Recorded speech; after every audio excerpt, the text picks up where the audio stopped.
शेर ने चूहे से पूछा है क्या कोई दुनिया में मुझसे ताकतवर? चूहे ने जवाब दिया है। शेर गरा कौन है? चूहे ने कहा कोई और नहीं सिवाय आदम के बेटे।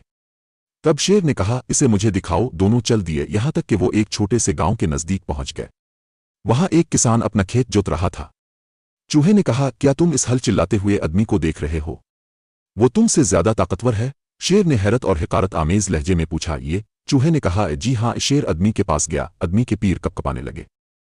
शेर ने इससे कहा कि उत्तम ही आदमी के बेटे हो? आदमी ने जवाब दिया हाँ। शेर ने पूछा क्या तुम मुझसे कुश्ती लड़ोगे ये देखने के लिए कि हम में कौन ज्यादा ताकतवर है? आदमी ने जवाब दिया मगर मेरी ताकत मेरे पास नहीं है, मैं इसे घर छोड़ आया हूं। शेर ने कहा जाओ ले आओ। आदमी ने कहा मैं ये कैसे यकीन करूं कि तुम भाग नहीं जाओगे? शेर ने कहा मैं नहीं भागूंगा, मैं तुम्हारा इंतजार करूंगा। आदमी ने कहा अपने इत्मीनान की खातिर कि तुम भाग नहीं जाओगे, मुझे यहां तुमको बांध लेने दो जब तक मैं वापस न जाऊं। शेर ने लापरवाही से कहा बांध दो। किसान एक मजबूत रस्सी ले आया और शेर को किसके बांध दिया। वो चाबुक भी ले आया जिससे वो अपने जानवरों को हुंकाया करता था और शेर से बोला तुमको ये कहां सबसे ज्यादा लगता है? चटाख चटाख चटाख इसने शेर को मारना शुरू किया यहां तक कि शेर की खाल आतरनी लगी। तब किसान ने अपने जानवर लिए और घर की तरफ रवाना हो गया। कुछ देर के बाद चूहा आया और बोला वो देखो मैंने तुमसे क्या कहा था? शेर ने कहा मेरे ऊपर एक एहसान कर दो, मुझे खोल दो। चूहे ने रस्सी को काट दिया और शेर को आजाद कर दिया। शेर ने फिर भी कहा मैं इस आदम के बेटे को कभी नहीं छोड़ूंगा, इसलिए वो गांव की तरफ चल दिया।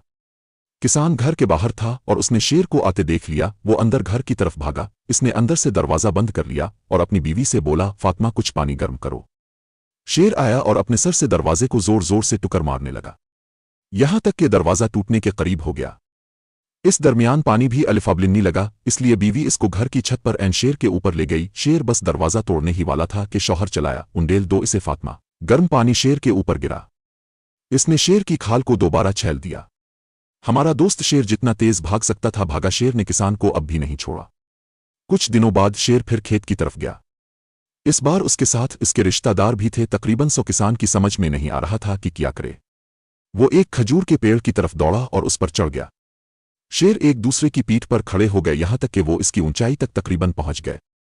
इत्तेफाक से सबसे नीचे वही शेर था जिसकी खाल पहले उतर चुकी थी। किसान चलाया उंडेल दो फातिमा। हमारा दोस्त शेर जो सबसे नीचे था, इसने अपनी दम दांतों तले दबाई और भाग खड़ा हुआ। वो तमाम शेर गिर पड़े। अफरातफरी और भगदड़ मच गई। शेर ने बालाखर महसूस कर लिया कि आदम का बेटा ही सबसे ज्यादा ताकतवर है।